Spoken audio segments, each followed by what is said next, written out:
This is Mahri, success coach, angel tarot card reader, and reconnective healer, coming to you from the base of Mount Shasta in McCloud, California. And I'm Dr. Steve Simpson. I'm a mind coach, hypnotist, and fellow of the Royal Society of Medicine, coming to you from the Silver Beach in Portugal.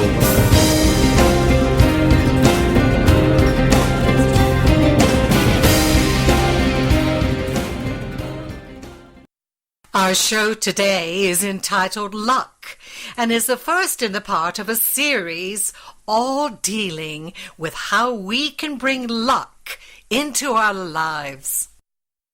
Well, Mahri, I'm glad you mentioned the word luck, because a lot of my work for the last 2 years has centered around this subject, and it's a subject that's fascinated people for generations. Would you like me to tell you kind of what started this little spark in my brain? Yes, I'm ready to hear. Good, I'm glad you said that. Otherwise, we're going to be twiddling our thumbs for the next half hour. Anyway, it was around about exactly 2 years ago. I was doing a live event in London, and people come to a live event for there's always something they want to get more of in their life. That's why they bother to turn up. And everybody wants something different. So I just came up with 3 buckets of health, wealth, and happiness. And so as a sort of an icebreaker to the start of the show, I'd say, okay, who would like to have more health in their life? Well, lots of hands go up, obviously. And what about wealth? Same thing. And what about happiness?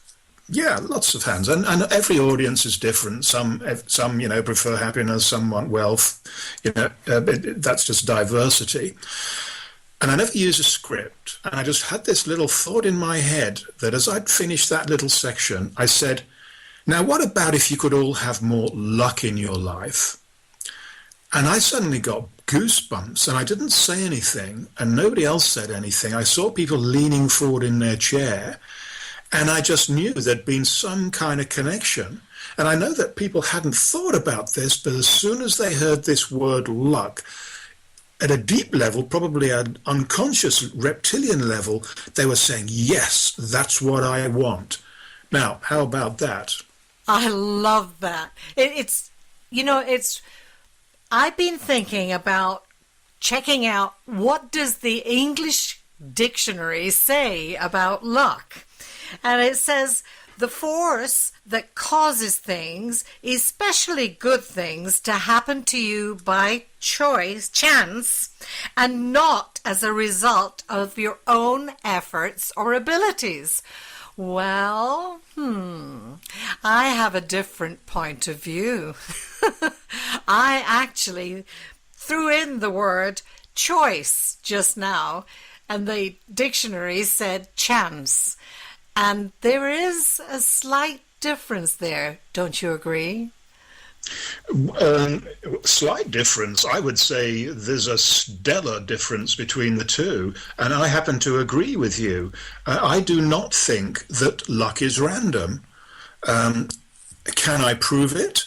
No, I can't. I can certainly tell you about my work and some of the results that my clients have had that defy statistical evaluation. But there's lots of things in science that scientists can't prove either, so I'm not too worried about that. But let's keep it at a simple level first. There are some very, very simple things that I don't think anybody would argue about that everybody can use to bring more luck into their life, because there are certain characteristics of people who are lucky, and there's been lots of studies done on that, and probably the best book that was written was Richard Wiseman's book. And when you read the book, you realize you don't need to have any metaphysical beliefs. It's just that lucky people, they tend to be extrovert, they tend to be networkers, they put themselves in the right position, and when a job's going, they'll be the first to hear about it, and they're confident enough to put in an application, knowing the worst thing that can happen is somebody would say no. And compare that to other people, and we all know these people, the people who say, well, there's no point me going for that. I'm never going to get it. I'm not good enough. Well, they're not going to get it if they don't put the application in. You're not going to win the lottery if you don't buy at least one ticket. So it's a mindset type thing, and definitely there are things that people can do to bring more luck into their lives just by doing that. Absolutely. And how many times have we heard people say, if it wasn't for bad luck, I'd have no luck at all? It's just what we say we bring about. You and I definitely agree on that. It's time for us to sometimes reprogram our thinking. Don't you think? It is. It is. And, when this experience of mine with luck started 2 years ago, I decided that I was going to write a book about it. I've already written about 5 books. And when I did the last one, I said, this is the last book, no more books. But that word luck changed my mind, and I really enjoyed the last 2 years finding out everything that I could. And one thing that all authors know is when you're writing a book, you've got to bounce your ideas off other people, because what can sound brilliant to you, they say, well, that's a load of nonsense. Or if you think something is really bad, they can say, oh, well, that was the bit that I liked. Everybody's different. So I did speak to a lot of people, and similar to the kind of reaction that you had, a lot of people said, oh yeah, I know what luck is. The harder I work, the luckier I get. So I guess they're talking about some Victorian work ethic, which has a lot to do with working long hours, massive willpower, lots of stress and determination, all the rest of it. There's some truth in that, because there's no question that lucky people do work hard. They want to, because they're following their passion. But they don't work as hard as you might imagine, because they're doing all the right luck things. They have more time, they have more fun, and they have a lot less stress. And people who are stressed don't work at their peak performance. And we both know that balance comes in here. It's so important to bring the play and the work and all of the things that define themselves in our lives into balance. That's what helps to create even more luck. I definitely feel that. And I have a girlfriend back east who often says to me, oh, Mahri, if you fell into a bucket of, you'd come out with a rose in your hand. I've never seen someone so happy and so lucky.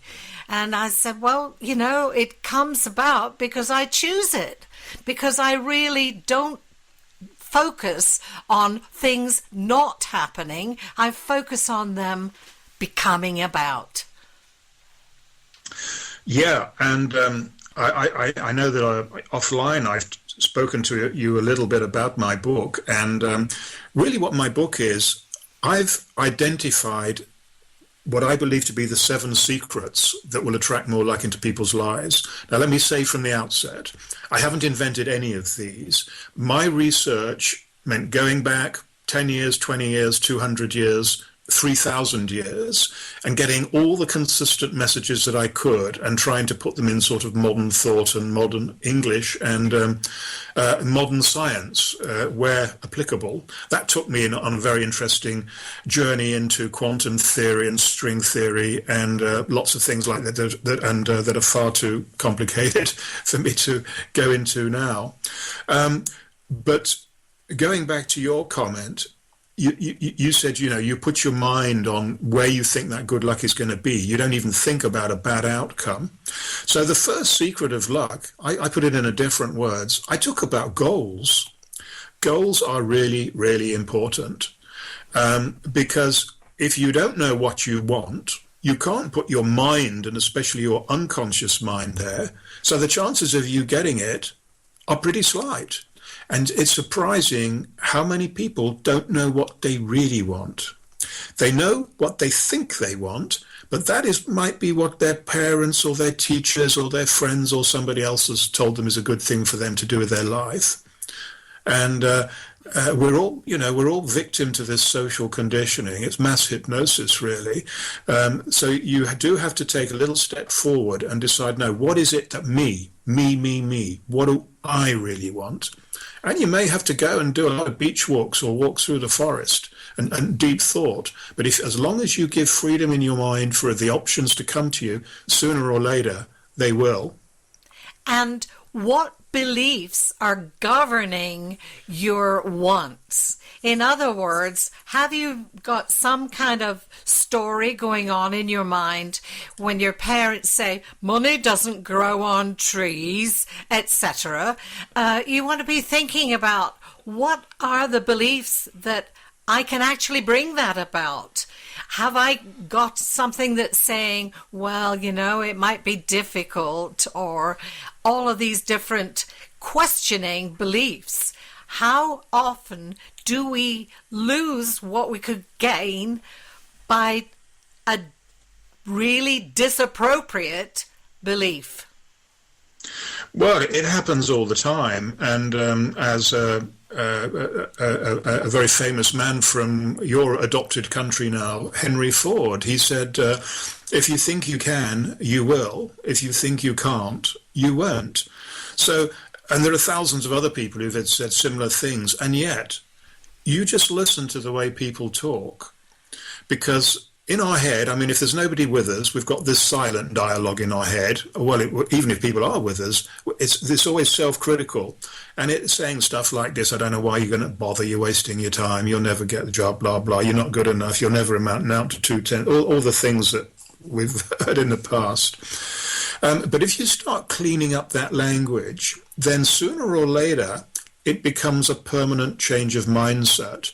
And we reckon in self-development, if you make a commitment to do something for the rest of your life, your chances are you're not going to do it. I mean, that's an enormous amount of stress and expectation you've put on yourself. But everybody can say, I'm going to do this for 28 days. We can all count up to 28. And if you can do something for 28 days, by then you've got used to the change, you've seen the benefits of it, you've made a choice, this is better than what that was.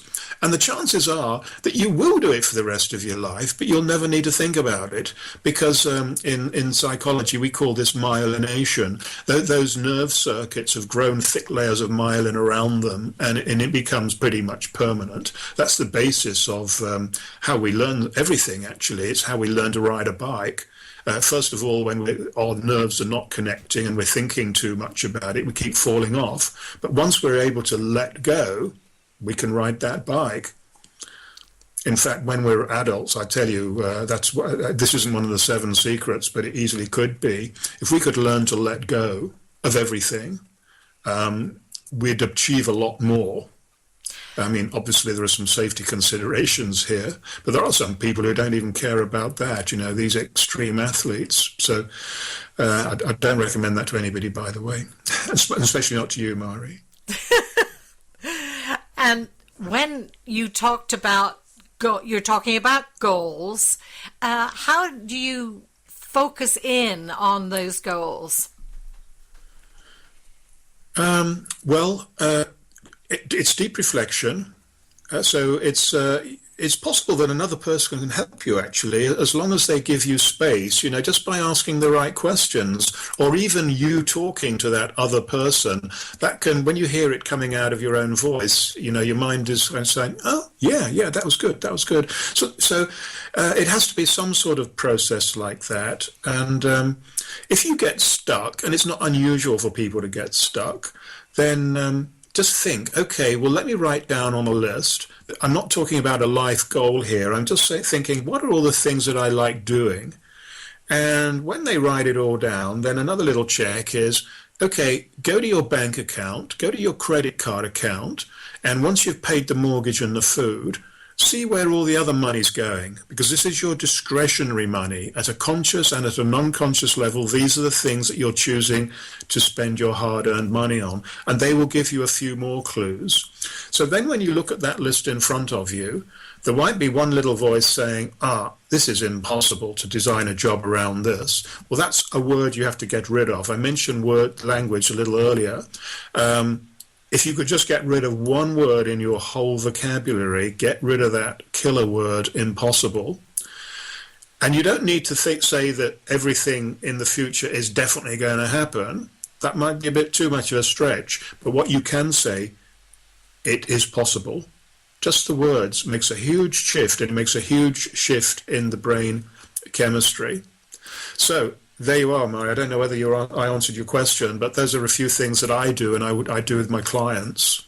Okay, so what about just simply saying, I am lucky, and then start seeing the goal come into play.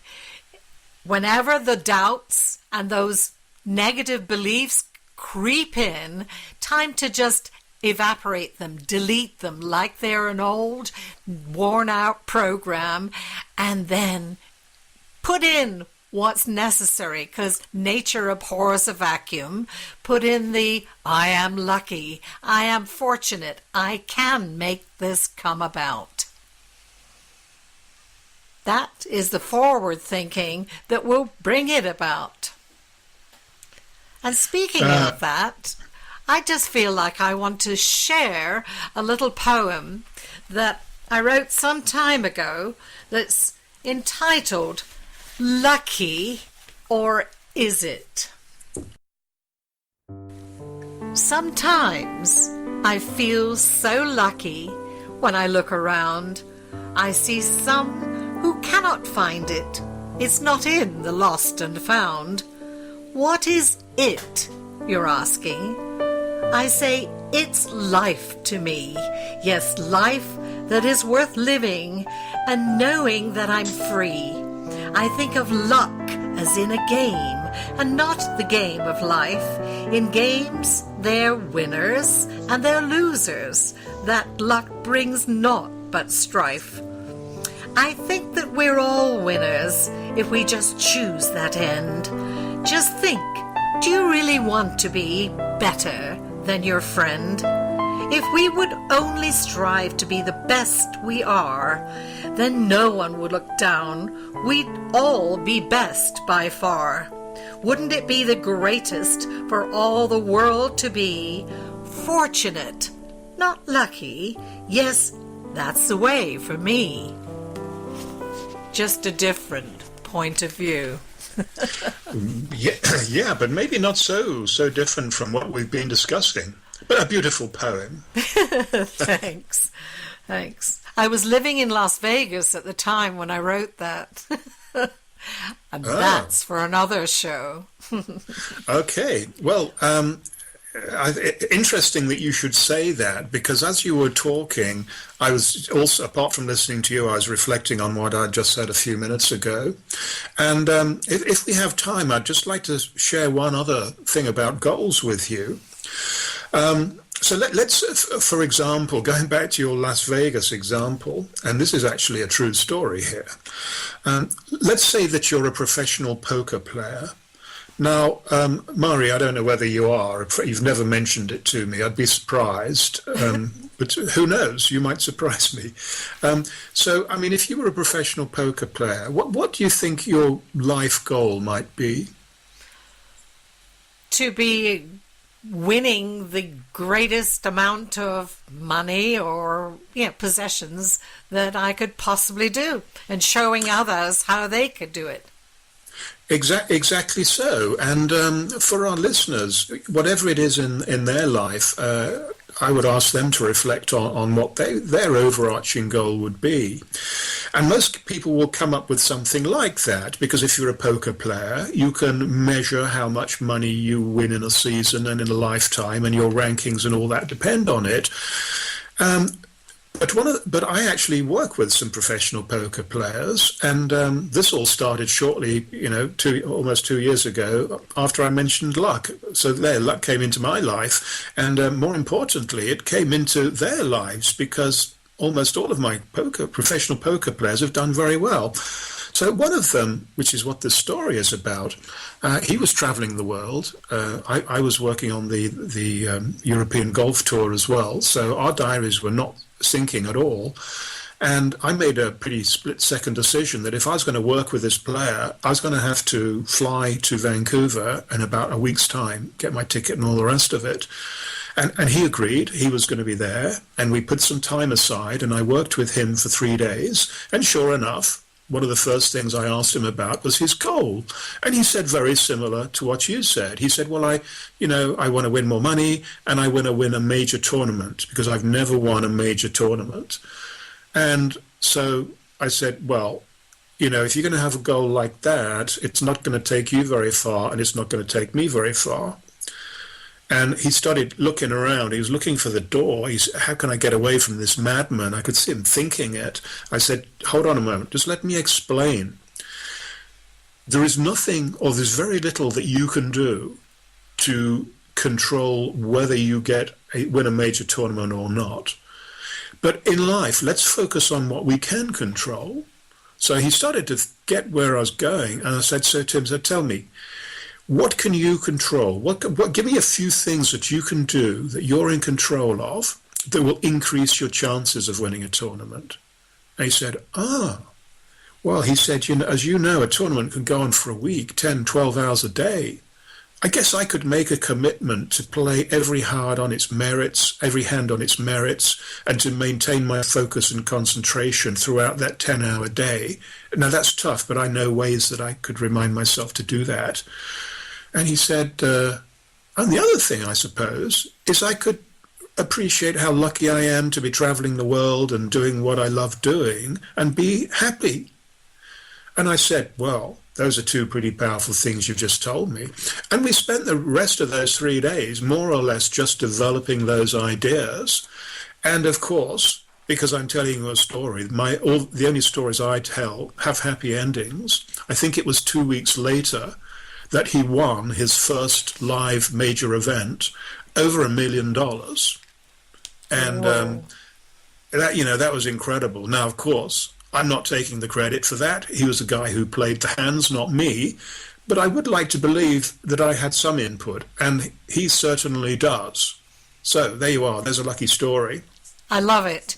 And the word that came through loud and clear was that he stepped into a place of gratitude. And when you step into that place of gratitude, it brings more and more to you to be grateful for. So that, to me, was the key in his turnaround. I really feel that. And you planted that seed when you were encouraging him to realize what he had in front of him. Yeah, and that's well said. And the role of a coach is to do that, just that thing, to plant a few seeds. You're a coach as well. Our jobs are not to tell people what to do. We've all had too many people telling us what to do for our own good, and our brains have become very resistant to that. But you can plant gentle little seeds, and especially if you adopt a hypnotic voice.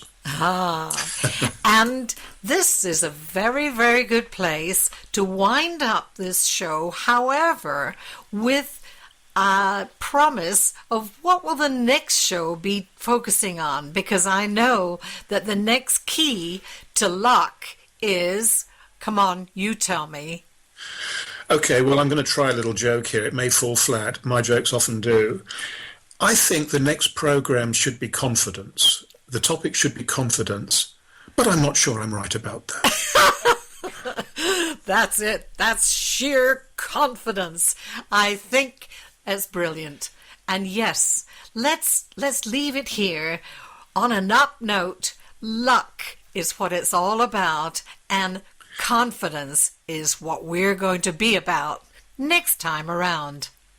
Can't wait for it. Thank you. Angel Corner Retreat Radio is produced by Happy Radio Network in our studios in McCloud, California. Thank you for listening.